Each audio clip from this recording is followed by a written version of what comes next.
Purwati kan ku di komeching adek enikador iwo yu pwama waloni ro painting waber ki kerme boko lok mati katinde iken ping headlines madone waber ichawa me abogalam lok mapira tekte bet mukarane New Vision choy newspaper ni dul makiloni National Council and Higher Education ukati kinying programs madano no tiano kwano I Makera University ki university moken ma ni programs eguni weng kumbeti madwonge o Myero Makera giti expired manuti do da ko chono manuti don payra ma teach kede university malo ko ara ye chambogo university kidong yonge chambogo tie inkumba university ma gena mer giti pat National Council of Higher Education wachini kap che imete ni program mi in Machalo University Makera re chambogo nkumba ngangage gulu university kache imete ne peki ket program mi your degree in your course in unity for your university ni peti expired mirene ki beri katem gena kiloni review when you share ki beri ping ki kwere ne kwan ma wonti for your kelo tiano ene kwan ma doctor necessary kumbeti onyoko and process ene lo kwete mer ki chol gi chena ye marom alib mia bier ki piera beach so ka in courses idwong university madong wach kumberi makera ki white ki courses mati expired Myero Manuti cost a chela mire chul 750,000. That is about pange $1 million a day per course for all the entire set of programs that are expired. And is a higher cost on the side of the university. You know, apart from the irrelevancy of expiry course, if National Council for Education or for Higher Education wants to make money, then they should go on and make money. Kakiti wajini standard education agencies, marketing improving quality of education. Nyukakiti wajini the quality of education in Uganda has improved. Jomaberi National Council for Higher Education, what is their role other than assessing the quality of content being fed to the students? PM bino kumberika wajini wamero nerone uchulo because so that it can be upgraded in their office every day to see that the quality of education is improved. Giberuka reviewing curriculum, Giberuka reviewing content. Or where on the phone matika being in class, the first thing a teacher has to present, lesson plan, scheme of work, and deliverables of lessons. The National Council has been waiting for 10 years. Me biruni anachel kabayene you are teaching expired courses. We want you to upgrade. Did you just realize? No, Emma. Any PTU watching in Erba one more very office. Man, you have not been performing. PM, when did you realize these courses were expired, for example? And besides the issue named Myero universities which all 750 per course to be reviewed. Ana mira doctor and lock market watching any expiry. Ngomati expired programs ay ngo programs ay knowledge ma inti fonyo ke lotiano. Petit knowledge more ma inama wachani ti expired because knowledge when ma one or know any is built on ginadong inde ngeyo chano beka wachine kanya pia show chake. Wa mi kong la bol machalo tin ka ti waji fonyo latian. The president of Uganda. Who is the president of Uganda? Who was the first? Yes. Who is the president of Uganda? Museveni. The first president of Uganda, Milton Obora, is expired. We don't need to know about him. That is not true. Okay. Wami la bol machalo jamagiti uki ami chalme typewriter. Ni secretary yanki fonya ki ket me typing ki typewriter. Kumbe no kitiu ki computer. Computer mo biana energy maduong mano yang no nene kitiu ki manungi ti kuman matan. Kumbe no kitiu ki flat screen. Flat screen eno yang tiu ki ngo. Di mo mati na floppy disk gi me kopo information, CD gi ego o a flash disk. Kumbe no ngoti ngo. SD cards. SD cards. So in the way watch phone your floppy, we don't need to know about floppy disk. That is expired knowledge. And yet the next technology that we shall use will have to borrow knowledge from floppy disk, flash disk, SD cards. Atamane not more wajane expired is someone who never realized what an evolution is. PMK ininyang ni evolution is knowledge is built on recurring knowledge. Ne an evolution story per floppy disk gave birth to the CD. The CD gave birth to hard disk gave birth to this. That is knowledge maperomotum. Ane karama Kwan mangeni, the most expensive thing to store my information was a floppy disk. I made sure I protected them. Kumbeti SD cards have come. You cannot take away you cannot say my knowledge of the floppy disk is useless or is expired. It is not, because I was telling you in 10 years time my knowledge now as a journalist will be credited. No andape and question ikare pala LARUBI. Then why do we do reference when you know it is obsolete knowledge? It's not possible. Knowledge can never expire, Emma. I think what we need to do also, we need to upgrade or advance to fonyo kira ke yubo kere what we can do on top of what we already have. And perona tieni kakibidoro National Council for Higher Education. Kimiruki dotgi for failing to help Ugandan. Including myself. Mirukidot National Council of Higher Education for failing to help educational institutions upgrade their curriculum, upgrade their syllabus to the next of what they think is relevant. PM Emma, the courses are expired. What do they have as an option?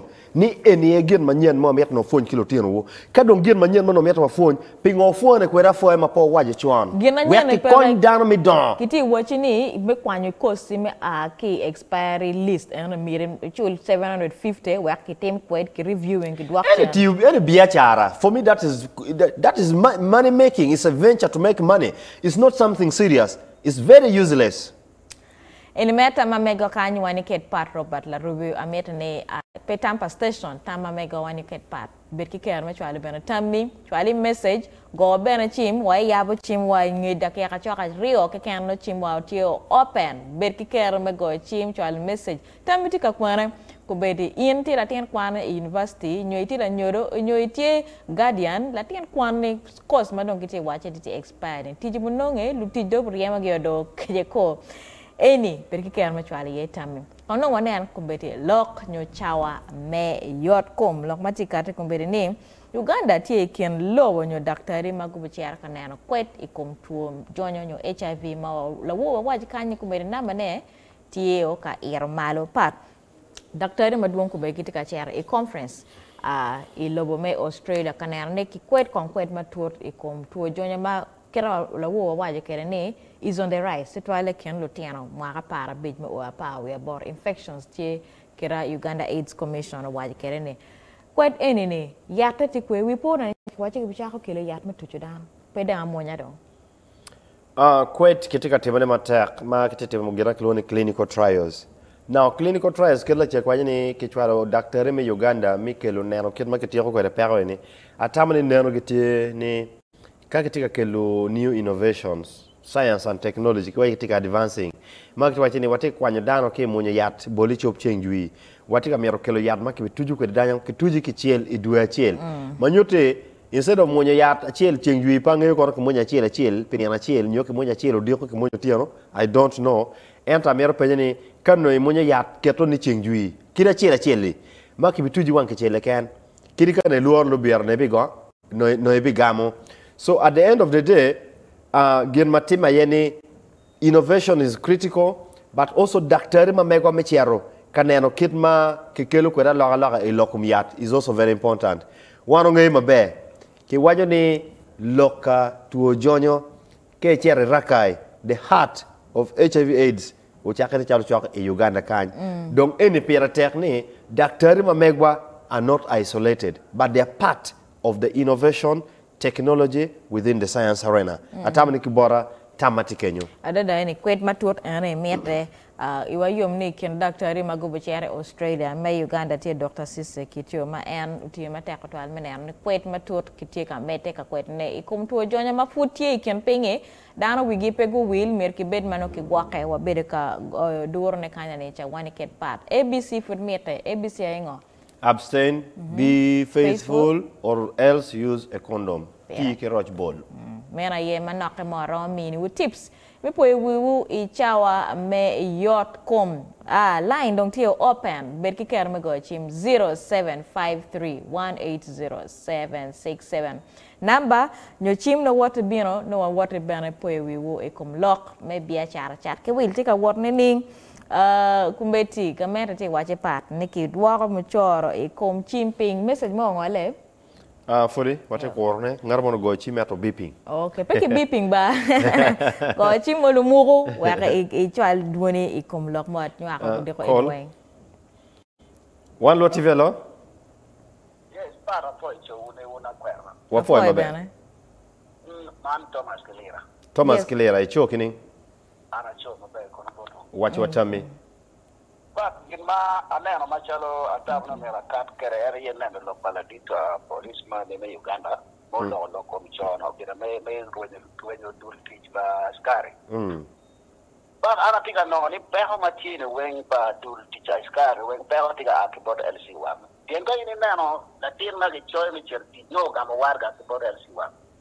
Ana LC1 be ke wani o mer ko cho ngat manongo kirati ati ini ngeo ni ngatu moni maro lwen in puri choy ne cherti onyo ngeo ni latin moni tila ko in puri choy ne cherti kun cher ka mako gimrai so pero ene wen tika akibod LC1.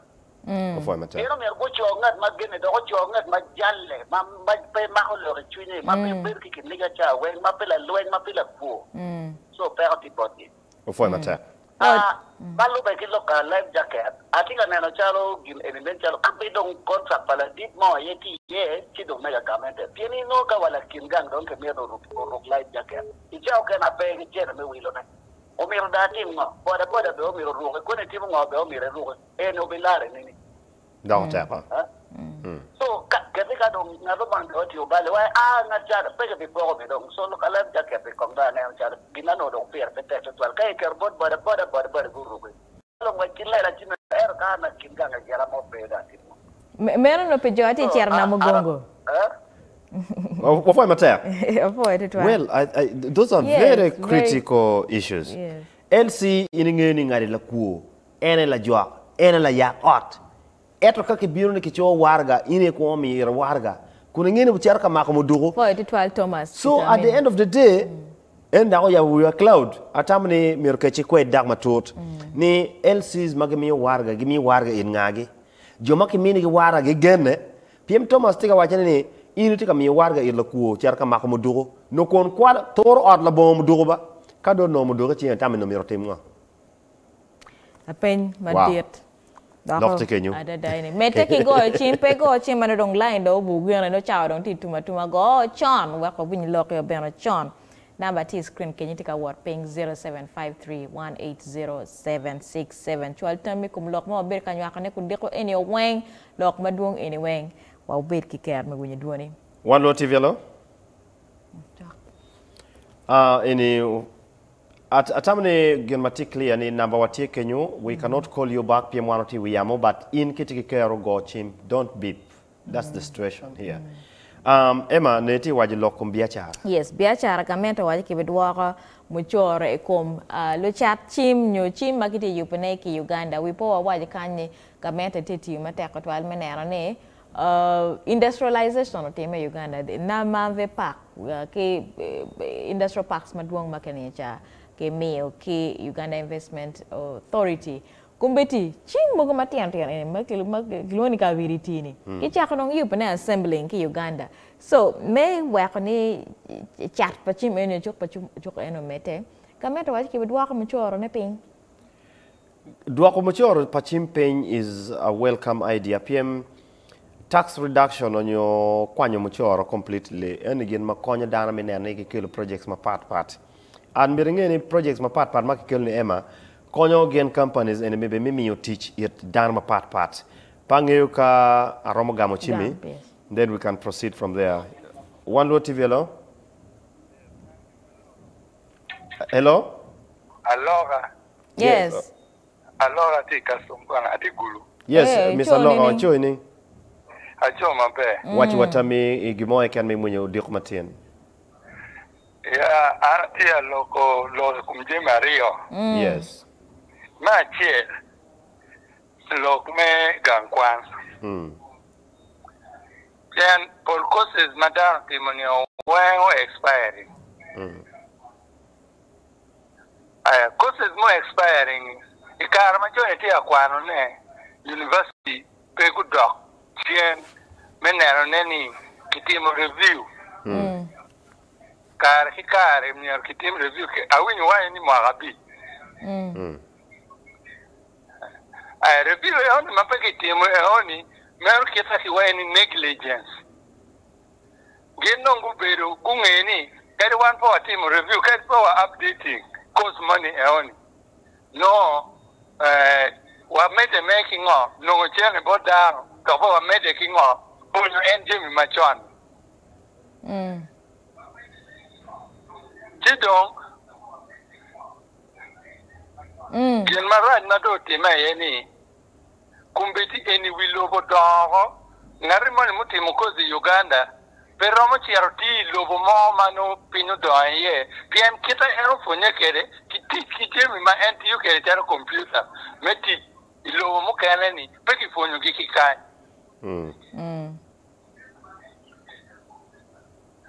donc ana lego ni kanu gamete tuero o Myero gen go mi kikiane go mi kilitiano eoni go dog go updating course magutimo ni epikare money mano gen giromo ngo o kere standard money eoni tiki mini gi waraga manye Ufoyo. Bien kake waje ko kwan mwaka ngwen na dotim bien civil engineering pe surveying pe ngo wen kingolo ko wen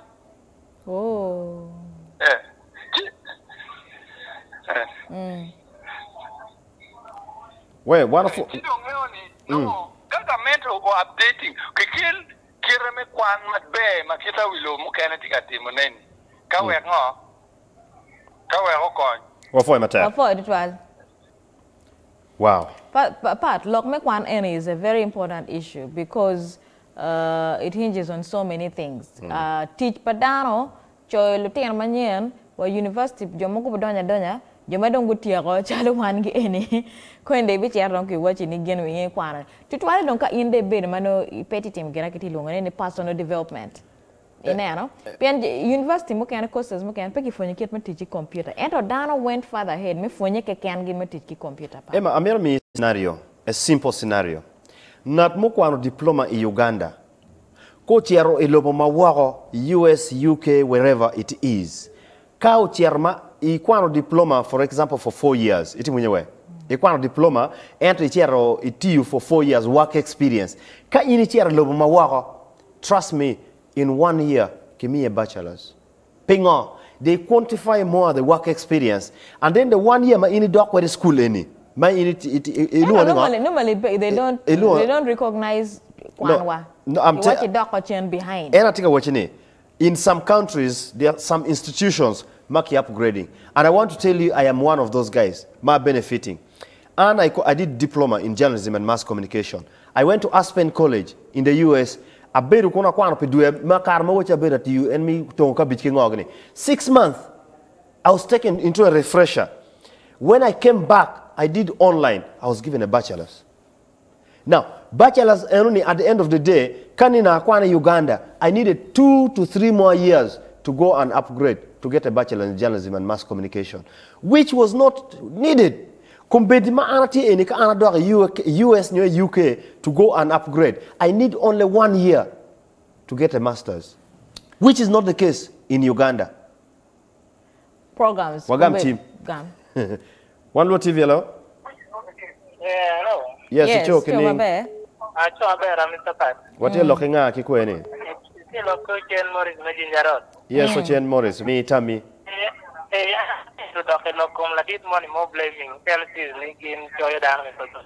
Yes.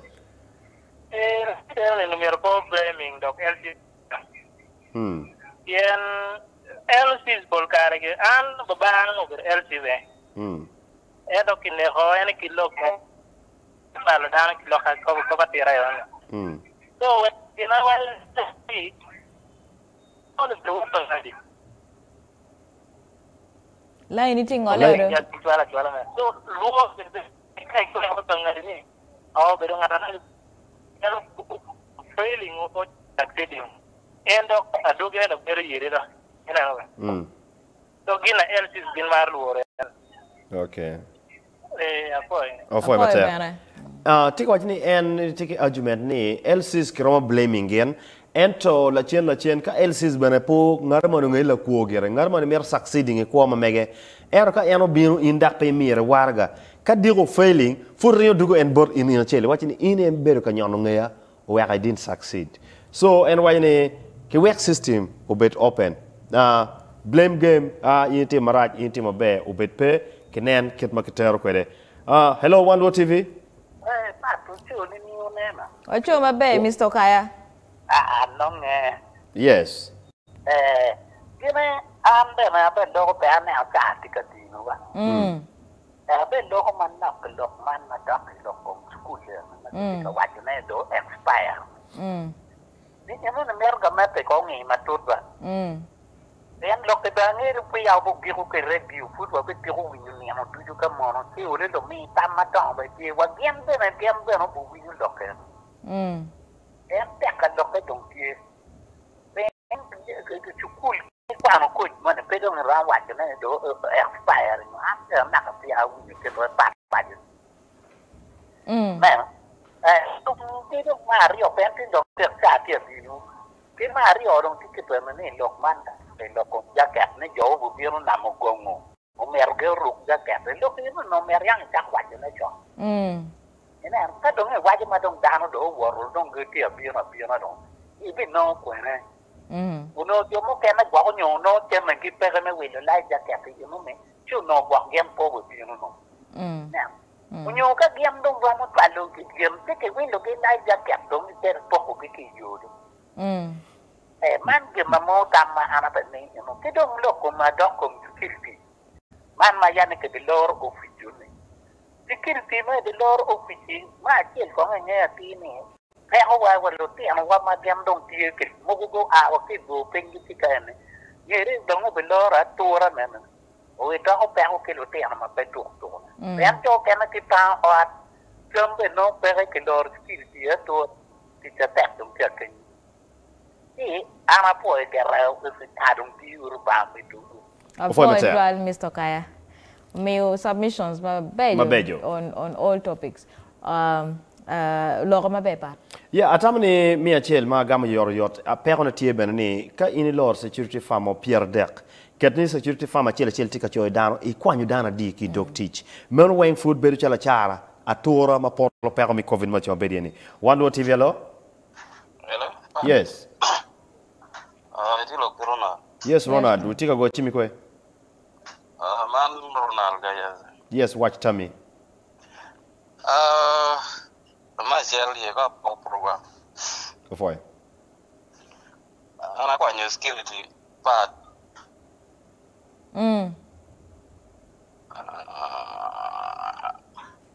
What you winning? I got new security Loka I did IGP.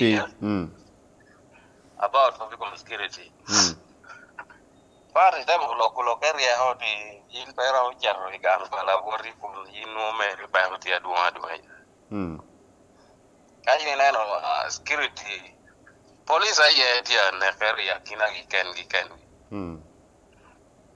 I may obey Johnny Man come down no training, I may know ya got gigin Joe May department, Kia May and Yellow. Ero endok ya Loka na part. So no ya beru yo me winyo got ya company Jowa me pretty well organized, well training. Myero Jackie okay achela. Hello? What you winnie? So penalty department police pay security Johnny and man is carrying Johnny pay part. Or for me there. Oh, what ye? Look more why you chawatika dewa atabani poor beru car me buji weng ento. Myero for Joe Mugochi. Emma, message on your chair again in Promoter. Hello, this is Nicholas from Kabiramaido. What I know is knowledge can never get expired. Exactly. Just like Emma said. So the government is trying to all possible ways to overcome the overdue issues of improving on their syllabus. Let them stop confusing Ugandans. They should go on and improve the syllabus and the content that the students need to know. The rest of the things are semantic noise. Well, Pat and Emma, Ronald Gayaza, line tip busy, ento komayot ni agon wuchim. Yes, Omero for Ronald, final shot from me, chim tika biro ento po egamo. Amero wachi, Jamie mo logone, ke no di ene tama megwa. Yes. Pe di gimo e kendi ngoma rach. Kino kena da wajini ini logo kumani igengo. Wano waji loga da, ento loga da ni ko di in, me tama ni pe be, chi irombe ne foot gone wachim, imin watama megi. From Anne, I try to change about Emma. Avoid it while in my big care, me go chim, me try to tell me chow, but they were watching you go chim chon, mano chow appear around when Myero out studio chang went sharp. We know out can. Dear doctor, what do a chamarom better terra chario can you each hour and when, what kill it with Jim a bed you can't each Myero painting. I bet Emma Quero, Carachelki Patro Butler, Ruby or Legony, won't will bed my bed. Yup mai beru kaneno ne lekelia ye Sam's Crisip obengira mwera madano weng mare Uganda. Jame pa Sam's timapo likine obero crisits melayata, crisits megonja, cookies, odi, bereng